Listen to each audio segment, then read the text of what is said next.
No better time than now. Let's start another CIRF report, everybody. This one starting for the week 10/7, so October 7th, ending on a Wednesday, 10/13. And I know a few people with birthdays on 10/13, so already happy birthday to all those folks. Let's see here. I'm going to show you some comments about how people have already started feeling some of the energies. It's really interesting to see people's comments, and because we're all over it. We already know the energies coming. If you really tune in, you can see what those energies are. And so I encourage you, as I'm going to show you, as we're going to explore people's comments, and you'll see just how eerily close they are to already knowing what the influence is going to be and the solution. It's going to be, I think it's fascinating. Here's our overview slide. And we don't have a big overlap between the Dreambot and the I-Ching. The I-Ching says small influences. That's sort of both a togetherness, sort of a feel, but micro steps forward. But if we all step forward at the same time in the same manner and the same behaviors, we get a huge effect. And that's what the small influences is.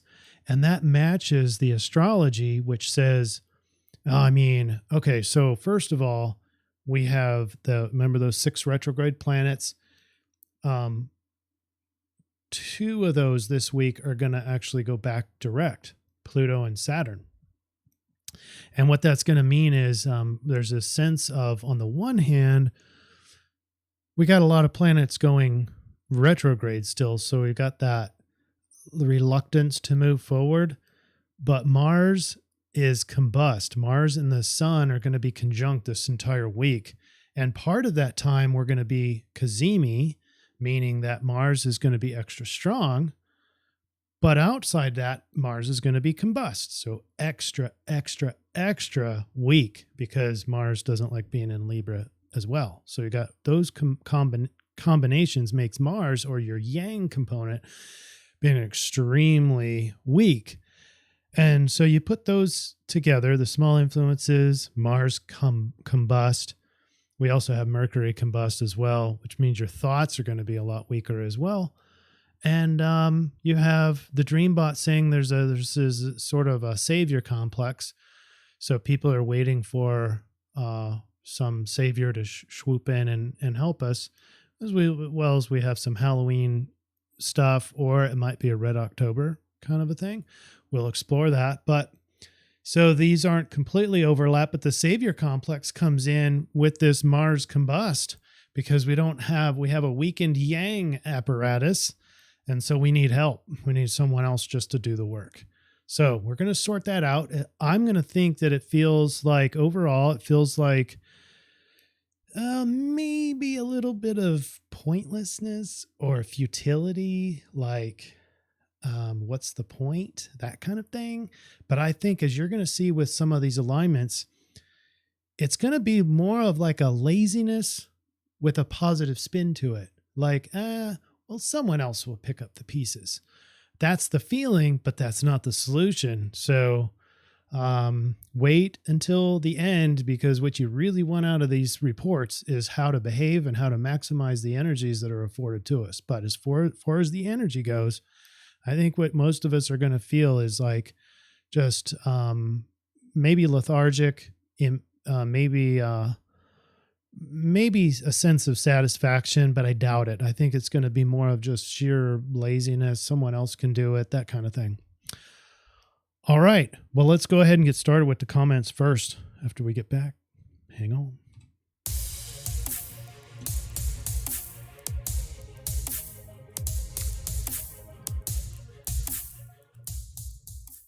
All right. Thanks everybody for commenting and liking and sharing. And it really does matter. We just reached over 1,700 subscribers on YouTube. And we're growing on Rumble. Big shout out to our Rumble folks. And gosh dang it, I forgot to look at those comments. We're starting to get comments on the Rumble side. And so shame on me for not going over there and honoring those comments as well. But I do recognize you as well, Rumble people. And some of you are both. And I really appreciate that, because it's such an honor to have really supportive people in the tribe. So what are we going to do here in the comments? I don't want to read everything, but I want to show you a couple things. First of all, Morrigan drops a dream here, and these are really helpful because in my mind, as an Aquarian collective sort of a dream person, I do want to see overlaps in the dreams. And so if you do have a dream, you can drop it here. You can go to Telegram, drop it, or you can go to the National Dream Center and drop that dream there. It's all helpful. It's all good because we can start seeing overlaps. But I wanted to comment here. So shout out to Morrigan for even posting this. And there is a helpful method. She says, I've been drawn to fasting again in this past week. I commend you. And then some added benefits of some behaviors there. You can go back to the last CIRF report and read those if you're interested in the fasting. Now, what I want to say is that there's advantages and disadvantages of fasting. I would first of all do what your intuition is calling you to do. For me, what I'm doing is I actually do want to fast because I get better energy, you get autophagy, you get a lot of stem cells if you do this right. But I'm sort of waiting for not using up my body fat until I may need it, for like store shortages and that sort of thing. And if that ever happens, the severe cases, I think I'd like to have that little extra fat on board to have a sense of well-being and energy. But that's just me, and that might be me thinking too much. We want to live in love and out of fear. And so going to a fasting isn't wrong because there's a lot of benefits associated with that. Obviously, you can do fasting incorrectly and too much and too extreme. I know some people doing 40-day fasts. All right, let's move on. Let us see it now. Says, we are the ones we've been waiting for. And I want a huge shout out to her because, as you're going to see, this is really a major part of the solution slide. So she's all over the solution here, especially as we get into the Dreambot with the Savior complex. Time in Nature says the energies I have felt have been very productive in my creative aspects and functional in task achievement. And I first just want to, shout out to Time in Nature, but I wanted to show you the dichotomy of the different energies swirling around. So last week, Time in Nature says very productive, at least for creative aspects. Not for me to say is sort of the opposite, as we'll see here shortly with the comment of the week. A shout out to Co-Made because I'm not sure that they've ever commented before. So Common Core Mouth, this is a hit on YouTube. I don't know if I'm being shadow banned or not, or maybe just I don't post enough videos to match the algorithm. Who knows? But this is some interesting math, 2 views and 12 comments. But some people are commenting more than once, and that's helpful. If you want to break up a long comment into several, I don't know if that adds to the algorithm or not, but I would imagine it does. So shout out Co-Made.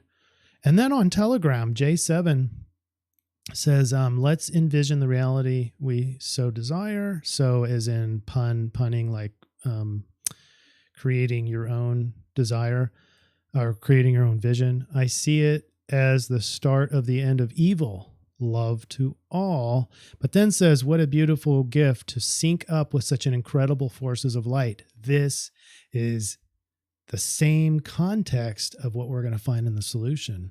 It's about what can we do together. So shout out there. SM says, we are living in a bizarre and transforming world.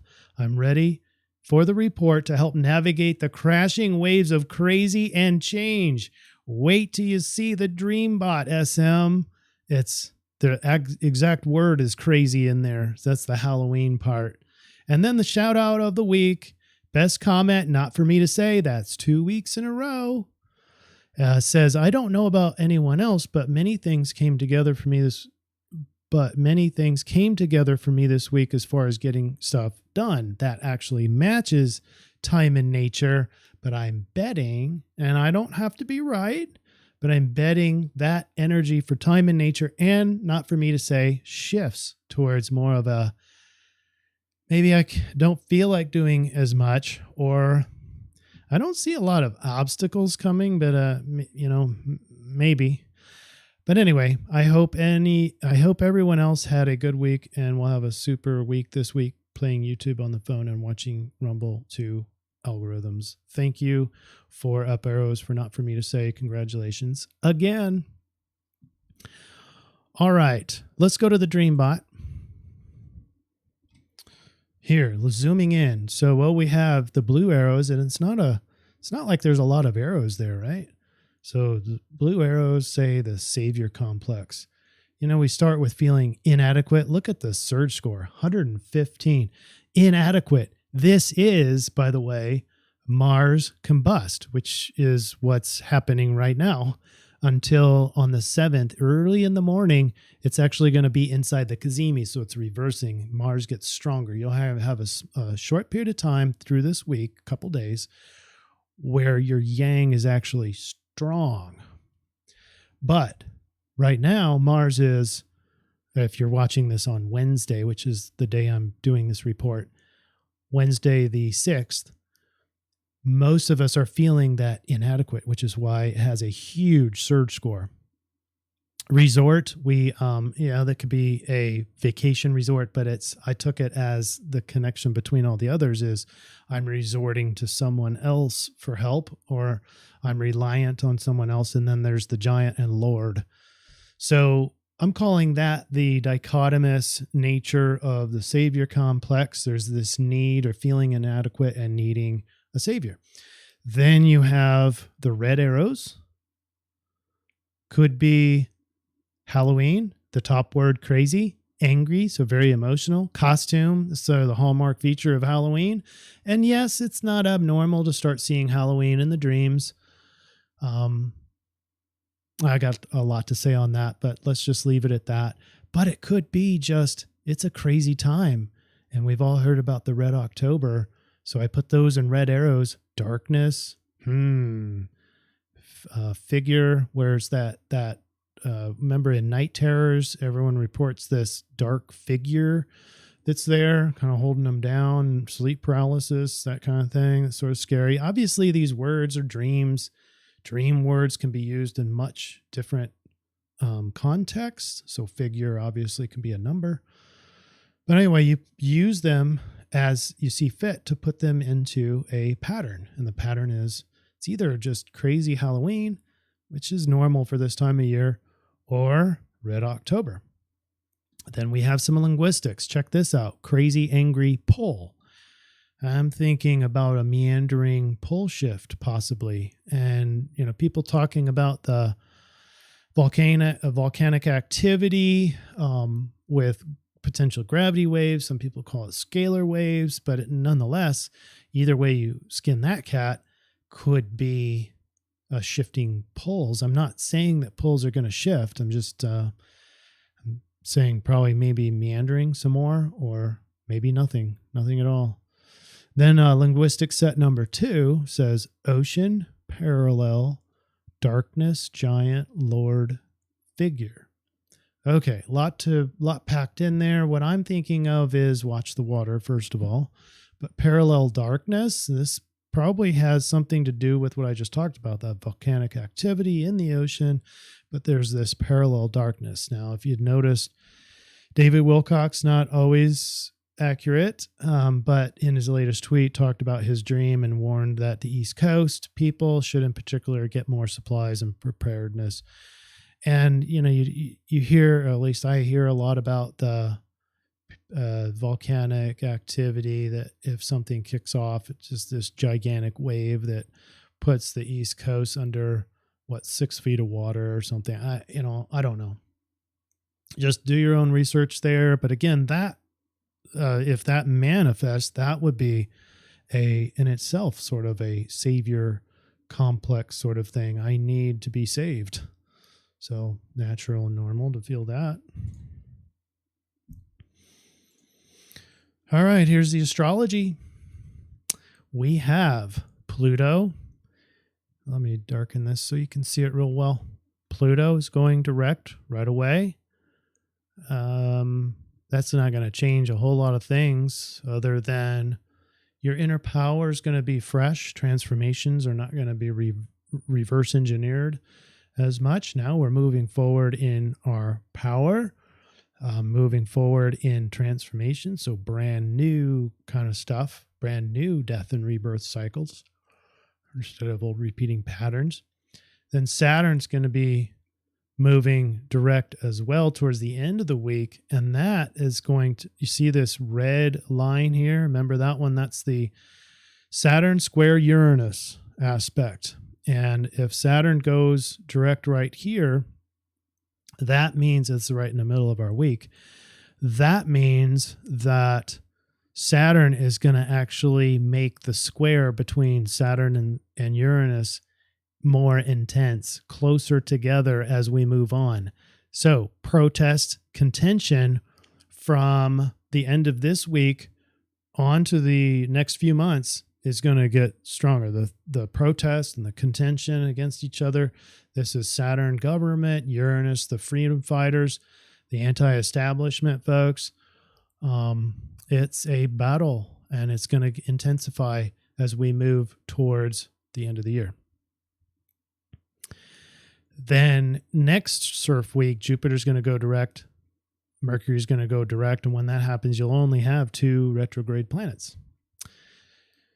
Okay, so nothing else there. Thursday, the 7th, we've got a lot of spaghetti lines, and what I'm going to do, like I normally do, is just talk about what's probably the dominant features in any one of these days, and I do that by determining things like Cazimi, that's an important one we'll talk about, but the tightness of the alignments. So you can see Sun and Mars is at 14 degrees of Libra, and then Uranus is at 13, almost 14 Taurus. So that's a prominent alignment because it's so exact.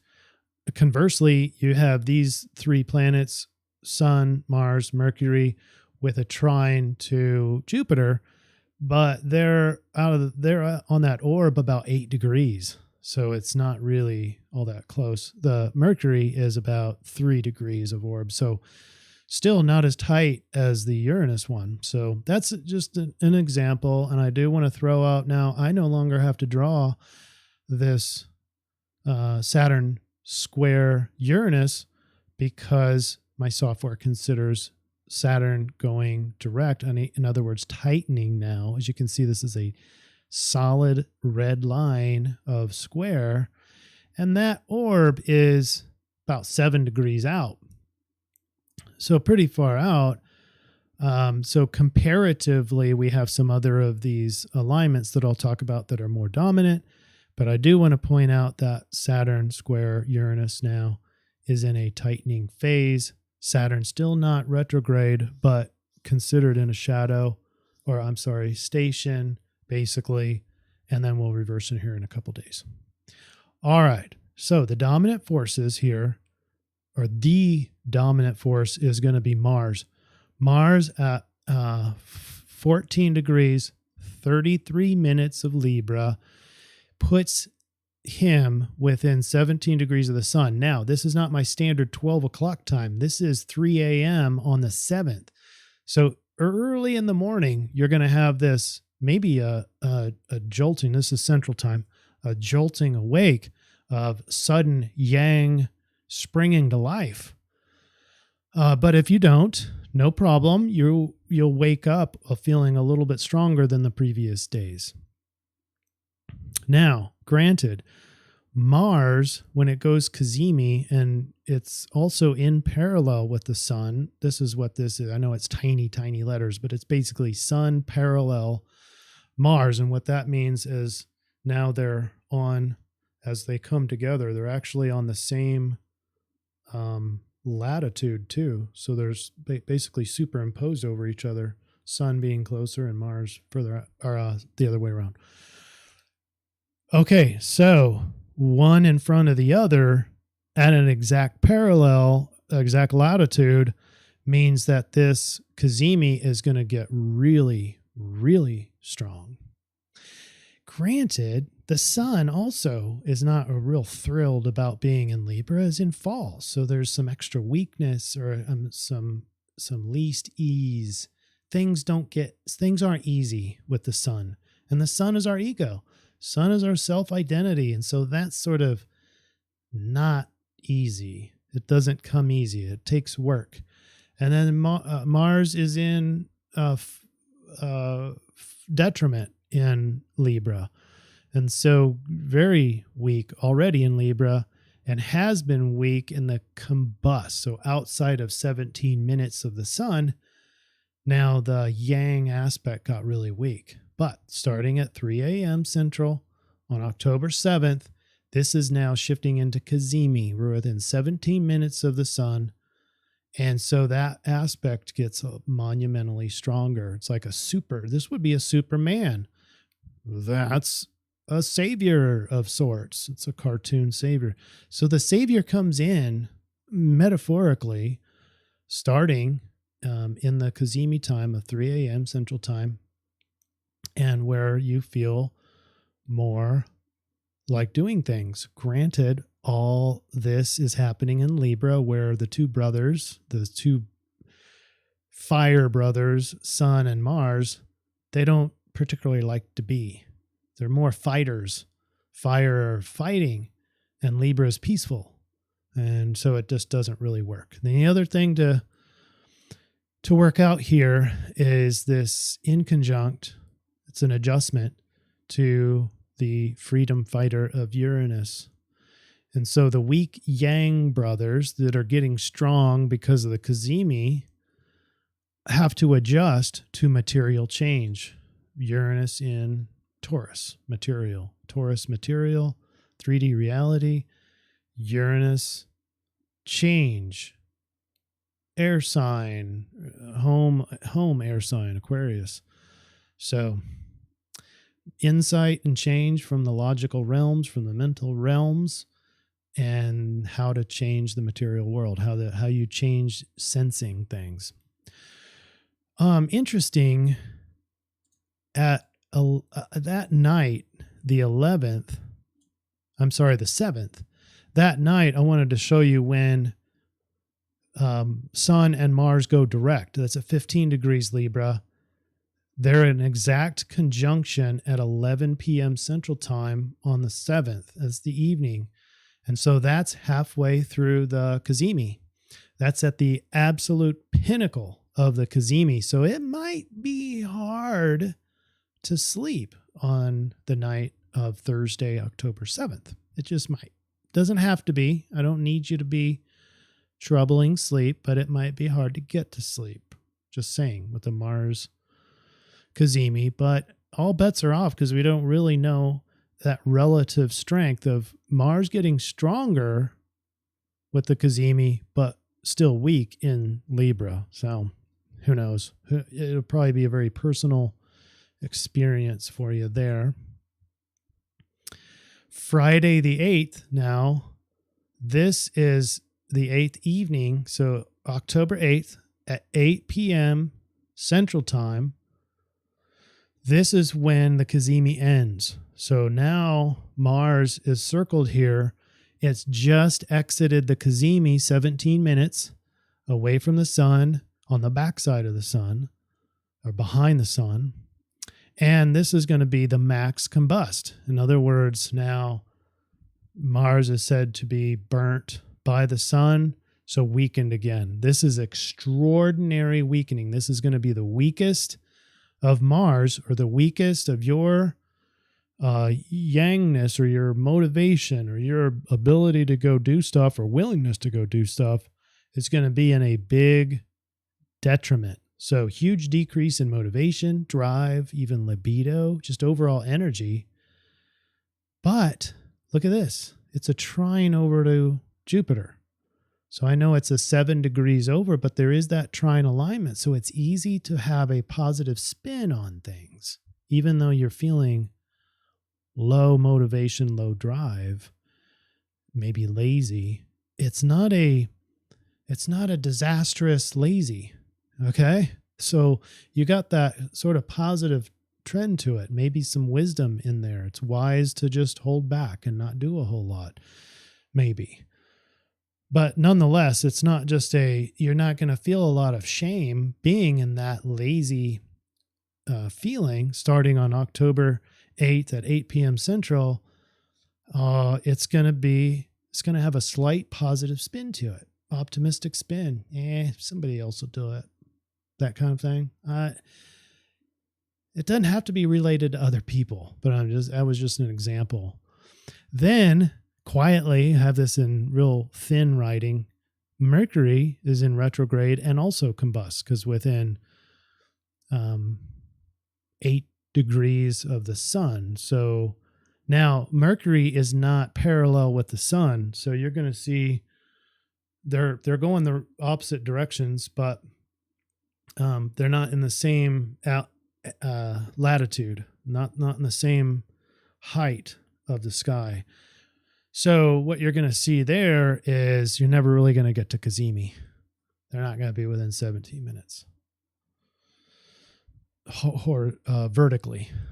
So you're just going to have weakened thoughts, weakened communication, inability to really think. We're just starting that already. And I'm experiencing that right now as we do this CIRF report. So what else? I mean, I think that's the gist of it. But you got max combust with Mars right here on the evening of October 8th. But all the way through October 8th, depending on where you are in the world, most of that day is stronger yang activity. So not laziness, but once you get into the evening time frame for most of us, now you have a sort of that positive lack of motivation. Okay. Saturday, we get into the weekend, October 9th. We're basically at noon Central Time now. These three brothers, they're all low energy, but they're all right in the same piece of sky. They're all in Libra. Mercury going the opposite direction, so he's going to evacuate first. But they're all together. Low energy brothers feel strangely positive with that Jupiter sensation. That's the wisdom, optimistic, higher level thinking. You know, there's your complete mind, but your logical is logic part, the lower aspect of the mind, the Mercury side, is marching in reverse. So repeating old logics or old patterns. It's a pattern sort of approach to the thoughts. But all those brothers, it's not a negative thing. It's going to feel very positive. But at the same time, Pluto, which is now going direct, is in a square. That's very, very beginning. So I haven't circled this, but you're going to start to see some contention with things that now look forward looking in terms of Pluto. Pluto looks forward now and sees death and sees not even the rebuilding phase. Death and rebirth with Pluto, you don't tend to see the rebuilding, or at least not intuitively, not naturally. You tend to see the end first. And then once the end starts to unfold, then Pluto shows you, oh, this is just the beginning. I forgot. So we haven't gotten to that, oh, this is the beginning yet. You're just going to have to do the mental override if you start feeling that. Getting into Sunday, the 10th, look at all those lines. Okay, there's a lot to unpack here. At this point, you know, Mercury is still marching in retrograde out from the fire brothers, Sun and Mars. And now Mercury is in conjunction with the Sun, but still now out of, so they're like this, but they're too far apart for any sort of Cazimi. All right. So Mercury is still weak at that point. Thoughts are weak. Communication is weak. Thoughts don't, correlate as fast as they should. They're not as crisp. And then travel is weakened as well. So anyway, Mars is still in Combust. So this weakened apparatus, and it's growing in contention with this facing the end. Now, what represents a quick opportunity is the moon in sextile with the three brothers. I'm calling these the three brothers, Mercury, Mars, and Sun. There's a sextile, so there's this real quiet opportunity with your emotions, emotional responses in Sagittarius. And I point that out because there's also the brothers. So we've got a sextile opportunity with Sagittarius, and the three brothers also easy to feel Jupiter, of course, in retrograde, but Jupiter is that same energy from Sagittarius. So you've got two alignments that are for basically the same archetype, the same context, which is positive, philosophical, maybe some long range things, maybe religion, more spirituality than religion, openness, freedom is in there in a way that Sagittarius doesn't like to be held down, likes to go long distances and flat terrain. So anyway, that is a very positive thing, especially with those opportunities. So be looking for the opportunities in emotional Sagittarius. And so laziness creates opportunities. The three brothers with sort of overall lazy and hard to think and all that, but has opportunities. If you open up to your emotions, your higher wisdom through the emotions, this is intuition at its best. So tune into your body. That's where the emotions are, neurotransmitter. And in through that is the gateway to intuition and higher philosophy and higher spirituality with Sag. All right, Monday the 11th. Doop-a-doop-doop. We have Mercury in conjunct with Uranus, and that's a pretty tight one. It's only 1 degree orb. Thoughts adapt to change. And that matches with the brothers, Sun and Mars down to Pluto, because Pluto's not really change, but it is, obviously it's the epitome of change, is the death, rebirth cycle. Your body has to assimilate. Your body has to adapt. There's no other. These are the body adapting planets, Pluto and Uranus. Body has to adapt. And it's stressful. Anytime the body has to adapt, regardless if it's a positive thing, it's stressful. It's stressful on the body. So more that you can relax, the better. Now, Saturn, here's where Saturn goes direct. You can see that here. And at the same time, makes a trine up to Mercury. Now, because Saturn is going direct, you're going to see this square over time, slowly, very slowly, two slow planets, Saturn and Uranus, this square getting slowly hotter. We're just turning up the dial. You're going to see more protests. You're going to see more difference between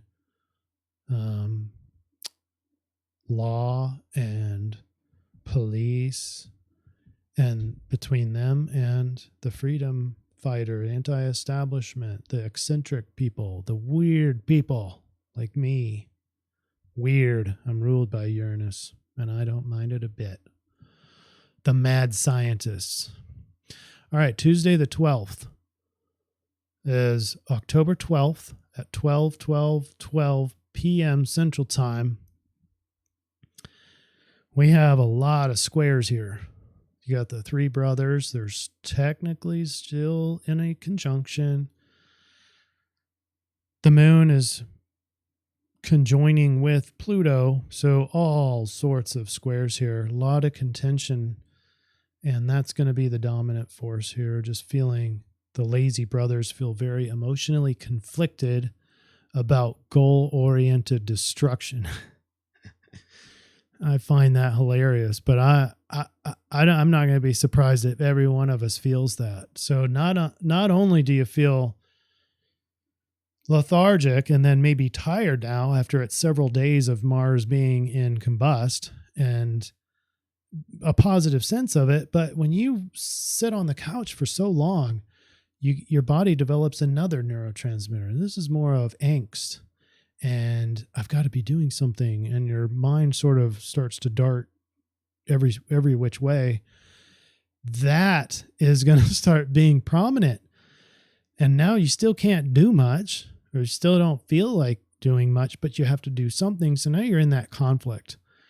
And this one feels like the end, right? Conflicted with the end, and you don't want it to be.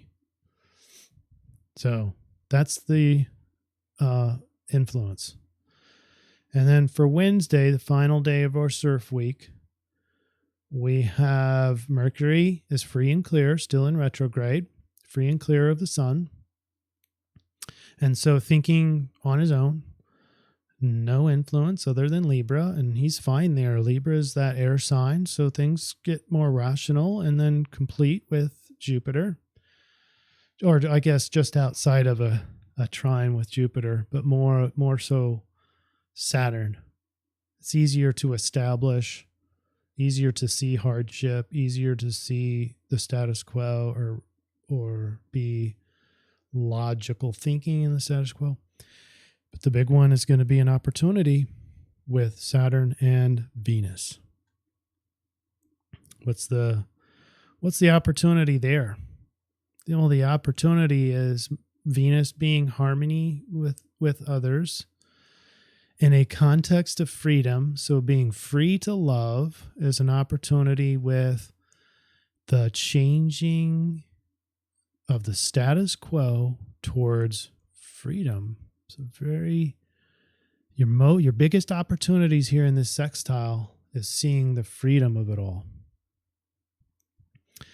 All right, let's get this highlighter off and let's get into the I-Ching. We threw the coin 6 times and got hexagram 9, small influences. It's wind over heaven. And here's the overview. A gentle wind gathers clouds, but still there is no rain. Softer influences predominate as the power of smaller forces accumulates, making this a time for smooth and friendly persuasion. Okay, back of your mind, start putting the points together, and I'll do that shortly as we get into the solution. At present, more sweeping actions are impossible or inappropriate, but small matters ultimately lead to bigger and better things when attended to with success. When the tide is rolling in, by all means, ride the waves. When they are receding like they are now, however, focus on the little things. You don't want to be having these big battles against the grain, against the water. Plus, you have a weakened Mars Yang complex, so you have less ability to even handle against the water.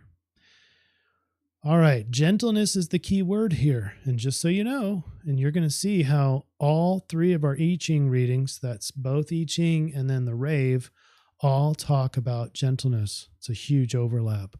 Gentle is the overlap, but not in terms of being gentle to others. I guess that's implied in there, but more so is that it's not a big fight. It's not a big yang, get out and conquer sort of an environment right now. Line 1, remember the bottom line had the change on it? So you put that in and it reads, when a strong person encounters an obstacle in his or her path, the first inclination is to press forward, to remove it. That's the Saturn hardship. Oh, press forward, blast through it, to overcome it by force. In the present circumstances, however, do not let yourself be drawn into direct action or conflict. Consider all your options or do nothing at all for the time being. All right, but remember, this is just the influence. That sounds like all the solution, but I read it because it really is exact part of the solution.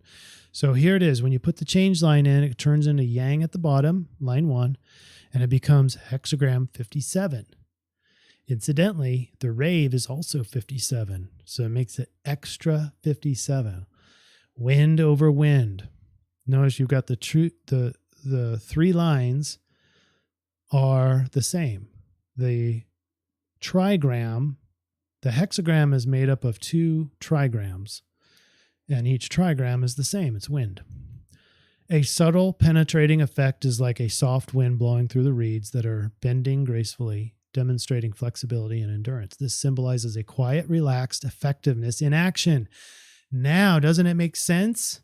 This is the solution now. Remember, you're feeling lazy, but a positive lazy, and then you get the solution is, hey, you can't do nothing, but you can relax through this. It's a quiet, small, gentle influences at work. But just as the wind can be ceaseless in its efforts, small forces can add up to producing lasting results. So it's a series of small steps, just like we had in hexagram 9, what we just read, which is just keep repeating the small things. And then if you add in other people and their small things, and we're all doing the same thing, all of a sudden we represent a big, powerful force. But if you think it's just you against the world or you alone, which is what they want you to feel, then it looks too big, too insurmountable. And so you quit and you don't even try. So let's proceed in here. Gentle penetration bodes well for new relationships or enterprises. So it means that if you're starting something new right now, that can be okay as long as you follow the overall flow here. When using a small force that is soft but persistent, careful aim is necessary.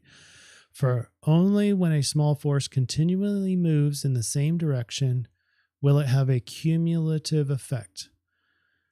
Think of a stream, a water, a river, and you have all those stones that are round. How did they get round? They started breaking off by the rest of the stone, and then they were jagged.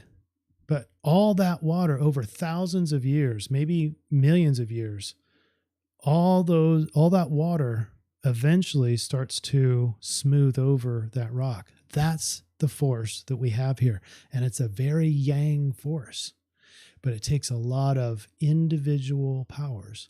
It takes a lot of individual steps, repeated steps over and over, and then multiply that out horizontally with a lot of other people doing it. And all that together represents a monumental, huge, strong force. But maintaining a strong vision and following a steady course of least resistance will bring good fortune. We put this into our calculator. Remember when Mars freshly broke out of the Cazimi, and now it's at its maximum. This is October 8th at 8 p.m. Central Time, Friday the 8th. Mars is just freshly out of the Cazimi. And so Mars is in Combust, so it's at its maximum peak weakness on that night. And so you get a hexagram 57. Holy cow. Of the rave, you get the same as what we just read, and then you get Virgo. Now, is there a difference between the ancient I-Ching and human design 57? Actually, yes. The essence is the same, but now human design was given the tools of how the body, the physical body, has been built off of the I-Ching, so it connects both of those together. And I'm going to read a little bit of this. So it's the gate of intuitive insight. The the name of the gentle is a misnomer. This is an extremely yang energy, like the penetration of a chill breeze that can touch you to the bone. This gift of possible intuitive insight is the capacity to penetrate to the core in the now. When we go into the lines, we get the gentle, an extraordinary power of clarity. Again, 57. And some of this is the ancient I-Ching, but more so this is what came out from Ra Uru Hu when he was given the tools of the human design. And Mars starts at line 1. So it starts with the gift of penetrating the inner meaning that ensures timely action, the possibility of the intuition penetrating to the inner meaning. So imagine feeling lazy, positively lazy, if that sounds like an oxymoron. But the gift here is confusion. But the gift of the confusion is getting into intuition that penetrates to the inner meaning. So you're starting down initially. Mars is going to start at line 1 and then go to line 2. And you're going to see this as a progression of clarity.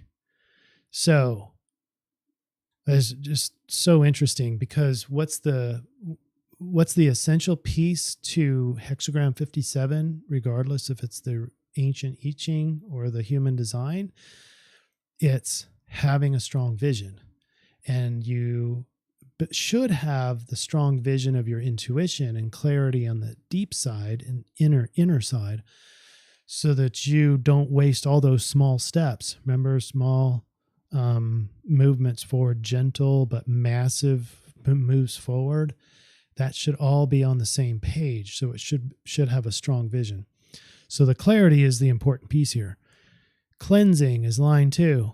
The clarity of established proper values and ideals must be accompanied by resolute determination to maintain them. Then Mars proceeds up into line 3. This is over the course of the week. So by the 13th, Mars will be at line 4, the director. At acuteness, it says the perfected intelligence where clarity eliminates doubt and ensures manifestation. The possibility of perfected intuition, no polarity. And then the risks of the director, once it gets to the end of our CIRF week, you're going to notice, because Mars is in detriment, a tendency given in this position to be dictatorial rather than directorial. With the gift of clarity to master relationships, the possibility of being intuitively dictatorial. So we don't want to be the dictatorial. We want to be sharing vision across the group that we're a part of. So the benefit is maximize productivity while the sensitivity to interrelationships will ensure harmony. So let me just review all of the 57s. We have 2 57s. It's the same thing, but in 2 different modalities, ancient I-Ching and human design.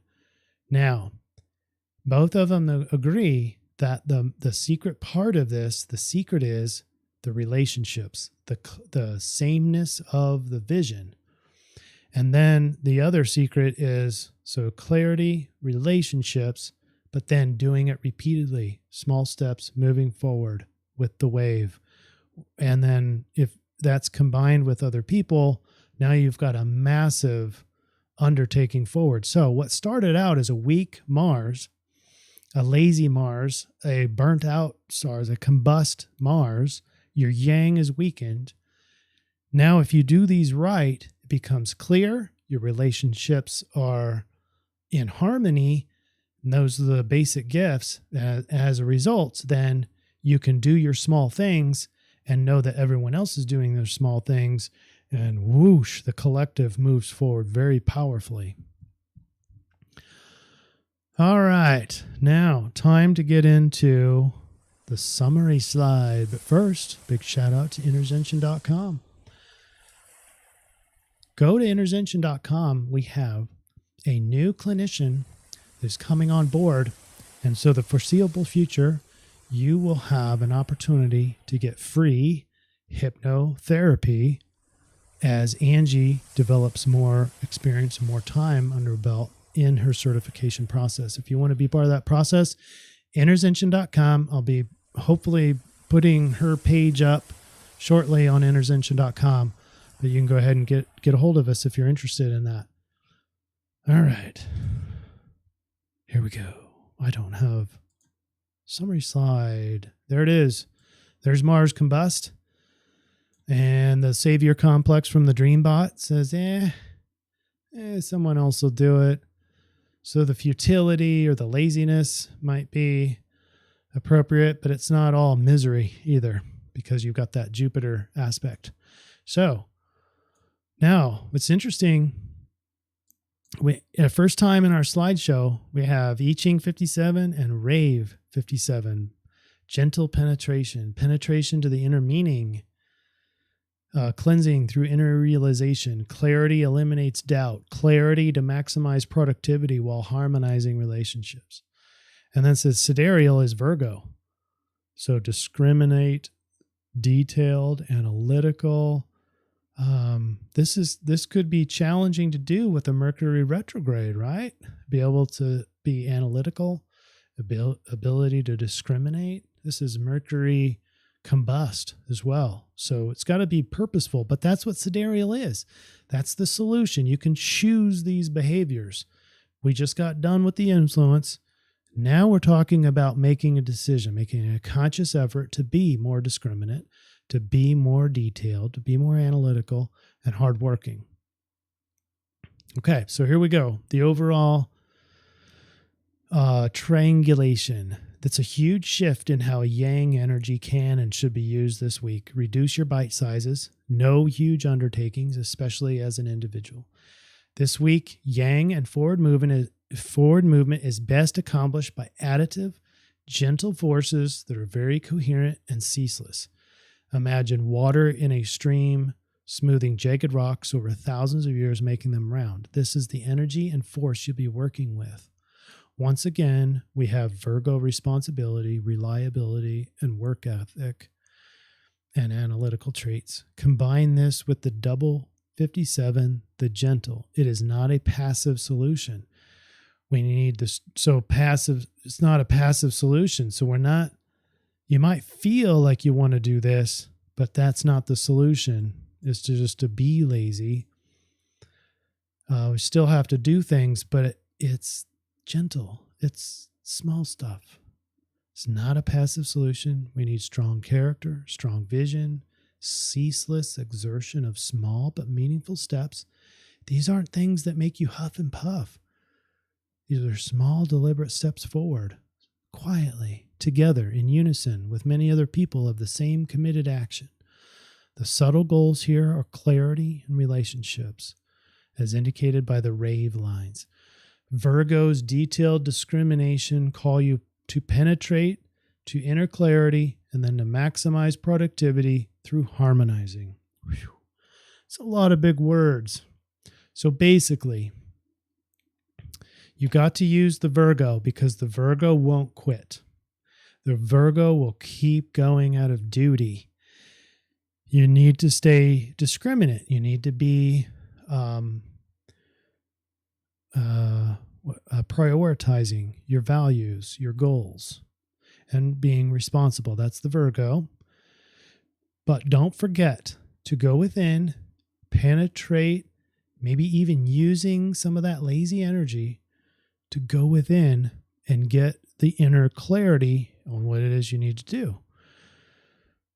And then you need to maximize productivity through harmonizing with everyone else's vision as well, both metaphorically and in the physical realm, physically helping others. But maximizing productivity is not going to be just by yourself. You're going to try to go it alone, like us Aquarians like to do.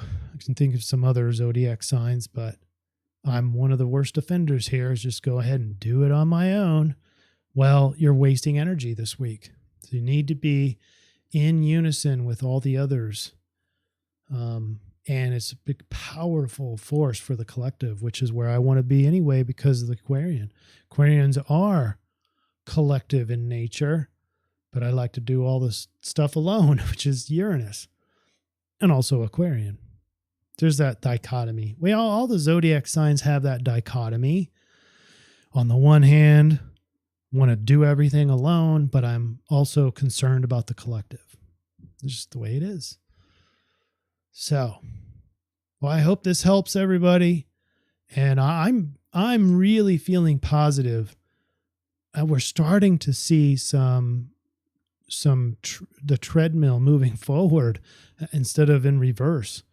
And there's less angst, less walking forward. I know there's a lot of still some scary times ahead, but I'm getting a sense that there is that light at the end of the tunnel. I don't know. Am I right? Am I wrong? Is Pluto going to change our opinions of things? Is it going to look like the end? I don't know. But I see that there's a chance for this, maybe more than a chance, for this world to really, really break out into the brand new positive future that we all want. All right, everybody. Hope this helps. We'll see you next time. Bye.